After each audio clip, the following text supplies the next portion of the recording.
Hello everybody, VJoseph32 back again with another edition of What's on Kickstarter. I am going to be doing Kickstarter and What's on Deck separately again. Quite a bit to talk about. And make sure you tune into the other video. There's news on all three of the big companies. Stuff to talk about that. But let's look at what's going on Kickstarter right now. First of all, the Bicycle Mystique. Brand new playing cards, brand new deck from Sisterhood playing cards, that is, which it's previously known as Carditions when they were working with Elite playing cards. This is their second one through Sifters. It's been about a year since the last one, so they're overdue. I almost was wondering if they're going to be doing anything again, but they are. It's currently, where are we here? About 39% funded, 34 days to go. Pretty long project. It's very slow to fund. Not sure if it's going to happen or not. As you can see, it's somewhat similar to some of their other decks. Very nice pips on the aces. They've got pretty much 4 indexes going on this deck, which is cool. Kind of a regular, almost jumbo index, and then a little index in the opposite corner with a letter in the pip, or a number, at least in the aces. This side border thing does kind of make it a full bleed, but it makes it easy to identify what's red, what's black. And some people not liking that too much. The back design is very nice. It's got a lot of details in there, but it's not overkill like some of the previous decks, like the Dark Templars, for instance. That was way too much detail on that one. Court cards, a bit of a standard look to them. Classic look or traditional look, but completely custom. Very nice. Same with those indexes again. And here's your jokers. They fit the theme of the deck, I guess, the look. And then the number cards. Again, completely custom.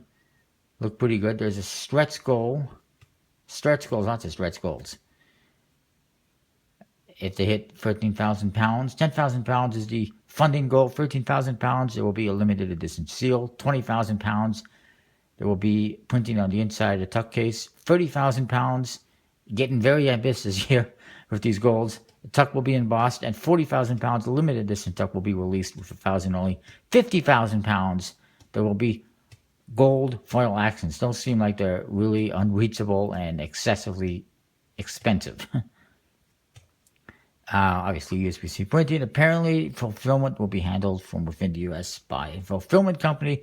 No mention of who that is. I would suspect Gamblers or Art of Play, something or other. Moving along, Prism Day and Dusk playing cards from Elephant playing cards. Currently sitting at about 73% funded, 24 days to go. It's getting there. Let's get this funded. And let's get to that stretch goal. The Prism deck is available right now. You can get that one right now. The Dusk deck is a stretch goal. Of course, if you back multiples, you can get one of each or two of each. And I'm not sure, you might be able. There's my review, by the way. Here you go. You see beautiful looking cards. Printed by Legends. And what they have, see on the tuck case and on the cards, you see right here, is this beautiful embossed texture, the patterns you can see, you can feel that and see it. And it's very nice, very interesting. Here's the Dust deck, very cool. I really like that. I hope it gets unlocked. He has a video, you can see that shows the cards a little bit better. Holographic numbered seals, perhaps. I'm not sure that's the original one. Check out the inside of the tuck case. Stars. That's pretty cool. And there's the other one. So interior printing patterns, all sorts of stuff there. Basically going the whole 9 yards with this one. Nice court cards. Similar to the original one, but obviously some recolors. Jokers, and they're unique from one deck to the other. That's cool. You can see the embossing right there. It's very nice. Hopefully you can see it. There's the back design. Pretty cool. I like it. Uncut sheets. Everything's available.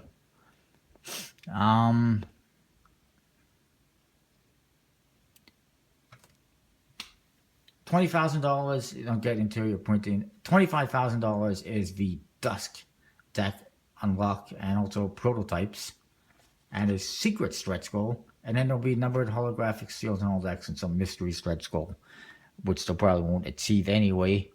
But I want to see this funded. I want to see that awesome Dusk deck produced. Otherwise, I'll probably have to do another project for that. So let's just get it done in one project. Get out there and fund it. Next up, World War II playing cards by Novelty Playing Cards. Their first project. 26% funded, 38 days to go, lots of time. It's pretty ambitious though, and I'm not sure the stretch goal is very adequate. It's World War II themed. You see some of the faces here. Who really wants to buy playing cards that have Hitler on them anyway? Or some of these other guys. There's a back design on one of them, very patriotic and American, however, one way. And here we go. They have, I don't know why he's calling them all anti-enemy. I guess these are all the good people, but then there's obviously enemy ones, I guess. They have decks for 20 different countries. Yes, you heard correctly, 20. That means 20 different decks. You got US, China, Soviet Union, Great Britain, Italy, Japan, Hungary, Nazi Germany. How is that anti-enemy? That is the enemy. I mean, hello. And you see some of the faces on there as well. Faces in the backs. There's... Why the hell is Japan look like an orange? Why is it not like a red sun or something? It looks like a flower or an orange. Kind of weird. There's Australia, Belgium, Brazil, Canada. That's not even a good Canadian deck. What the hell is that? Is that supposed to be the province of Ontario? Why not the maple leaf? Hello. It's very simple. That's all you have to do is a maple leaf. This is not the Canadian flag or anything like that. Brazil. I didn't even know they were really involved in the war. Ceylon, Denmark, Estonia, France, Greece, Mexico, Netherlands, New Zealand, Norway, Poland, Serbia, Slovenia. Again, I don't even think Serbia and Slovenia were countries back then.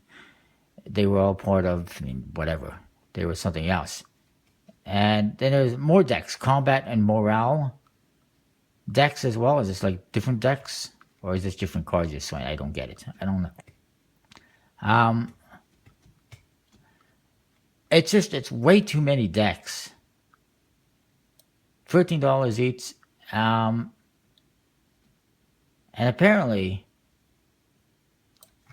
this is kind of screwed up. I don't see any way to get, like, all 24 decks.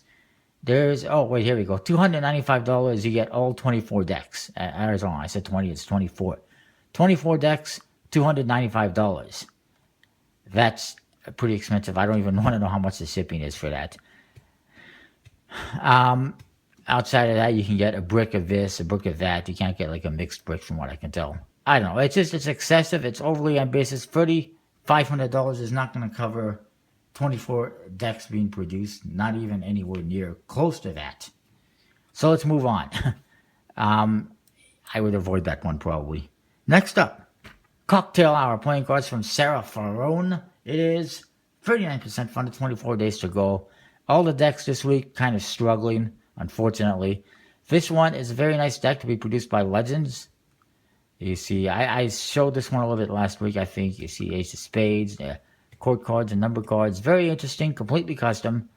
Lovely, lovely. I definitely think you should check it out. She's done her homework on it. She's got stretch goals set up. Here you go. A nice back design, simple but elegant.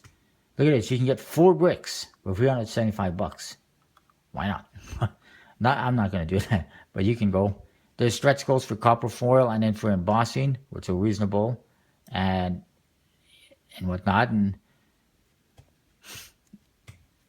$14 for one deck. You can get 2 for $20. Shipping is not too unreasonable. In fact, it's $1 additional shipping for Canada because she's already factoring in the shipping that's in the decks, in the actual pledge. So that's good. I think it's being run well, and you should definitely check it out. Next up, I want to mention this one, The Other Kingdom from Natalia Silva. 6 days left. Almost funded. I'm sure it'll fund. It's just a couple $100 away. She has released a new deck. You see right here, it's got black borders and a lot more black on the back design as opposed to the original one, which is here with the gold borders. Basically the same thing. Different tuck cases, including a black velvet tuck case with gold foils. Holy crap, it's windy outside. So here you see the different bat designs. And also the court cards have been changed. In the standard one, it's the Birds edition. They're holding birds. In this one, they're holding animals.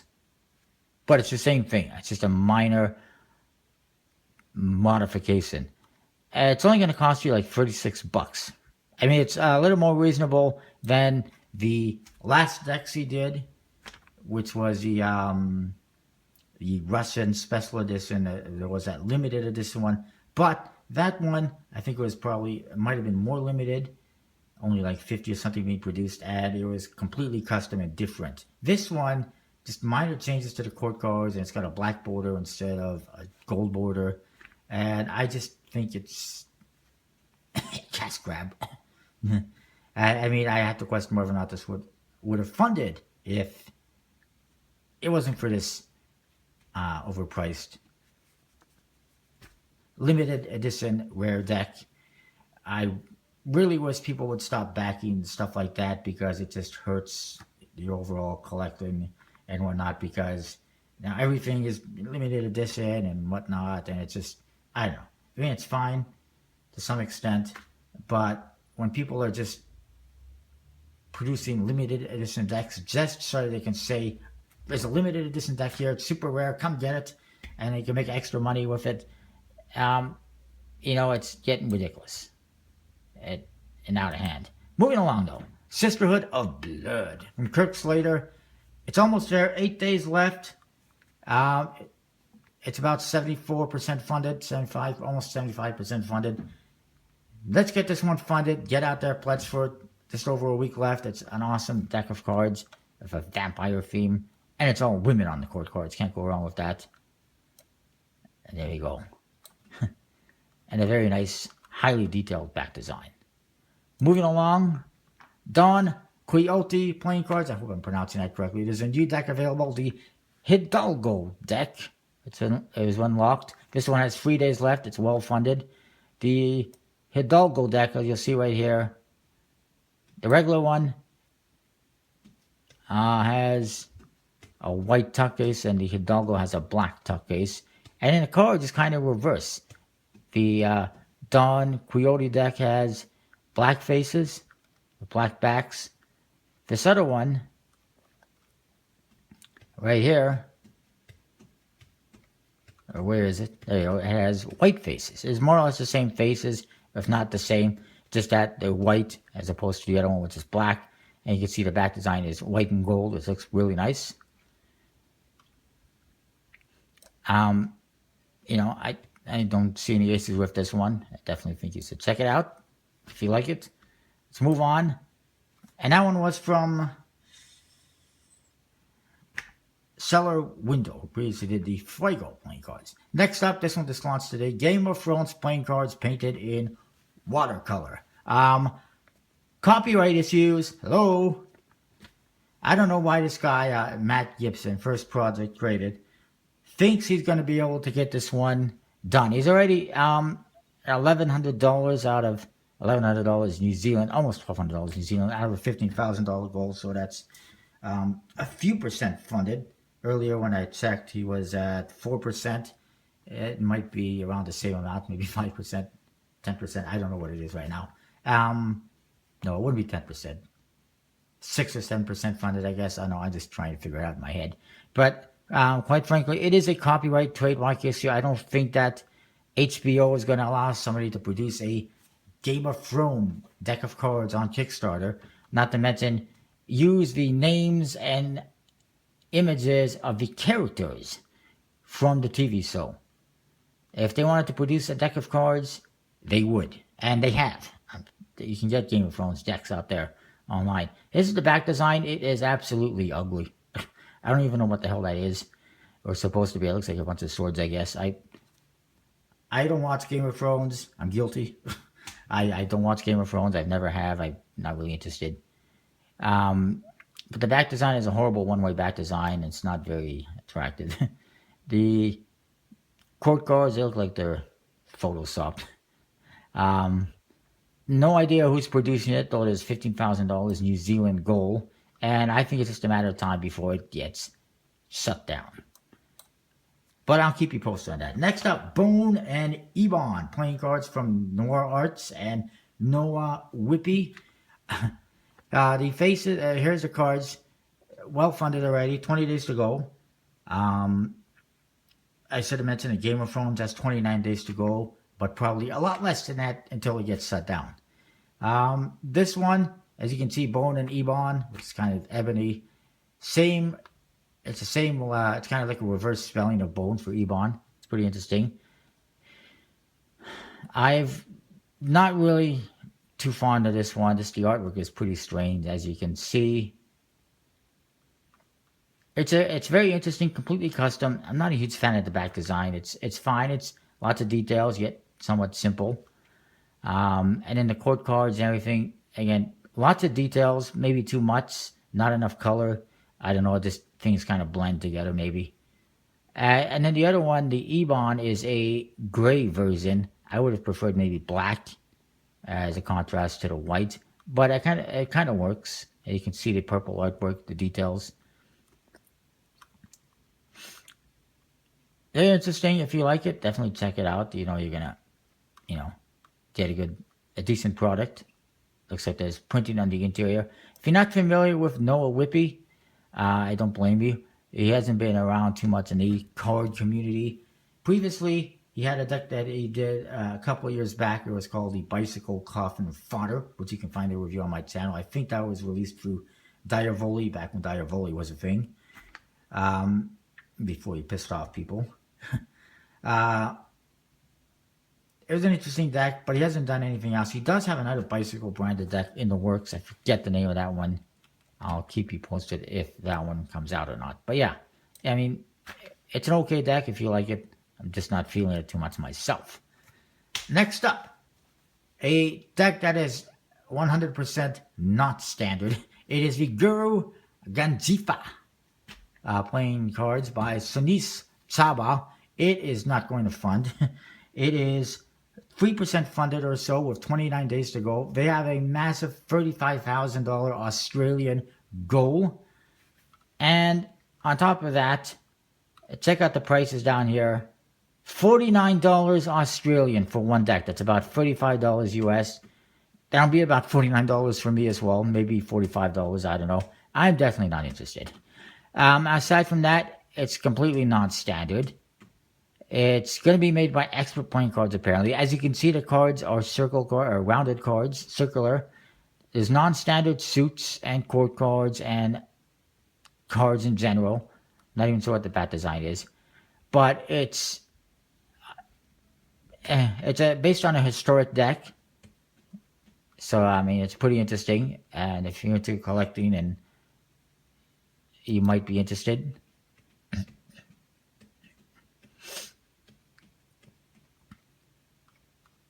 And apparently it's 130 cards, and 120 are used in play. The other 10 contain information about the avatars of Lord Vishnu. There's 10 suits, each one containing cards numbered 1 through 10, plus 2 face cards, for a total of 12 cards per suit. Face cards are the Mantri, similar to the Jack, and the Raja, similar to the King. And, that is a CD artwork here. It's definitely interesting, completely standard. Completely custom, completely unique, not standard, completely non-standard. I'm actually surprised. I've never known expert playing cards to produce any rounded playing cards, and it's not going to happen at this rate. This one is just too high of a goal, too expensive of a product. Nobody's going to pay that much for this. If you really want a rounded deck, you can find them online, different places, and for much less money usually. Next up, last deck on Kickstarter, the Yasaka TLR Cameras History Playing Cards by Sandhu Bachu. It is currently 50% funded, 53 days to go. Very long time in this project, but it's very slow to fund, so it may or may not happen. It's got plenty of time to get extra funding, but so far it's off to a very slow start. It is completely custom. It's based on vintage cameras. These ones right here, pretty awesome. I don't have any myself. As you can see, each card incorporates a camera and pips into it. They're just pictures, basically, ironically, because it's about cameras. They even got 4 jokers, 1 for each suit. Here's the tuck case. That's pretty interesting. It's modeled after a camera. I think it's a perfect idea. It is to be produced by, I'm not sure. I have no idea who's producing it. And the reason why he has given me, I asked him why it was such a long project time, because it's 53 days. I was expecting an answer of, well, the longer it runs, the more funding I'll get or something like that. But no, his reasoning was that he has not worked out who is going to produce and ship the cards, and he's looking at fulfillment. And it's like, how can you launch a project and set a goal when you don't even know what the costs are going to be? It seems questionable to me. If you want more information on these cameras, definitely check out Sack Productions 101. Savannah has a look at 2 vintage cameras she has. They might not be exactly the same, but they're similar. I mentioned this one to her because obviously she's a big collector of playing cards, and she's also into vintage cameras. It's right up her alley, but I'm not sure if she's going to support it or not. Anyway, that is what's up on Kickstarter this week. Stay tuned for what's on deck with news on the big 3. So see ya in that video. Don't forget to comment, rate, subscribe. Check out my lovely sponsors. Links and discount codes in the description box down there. See ya.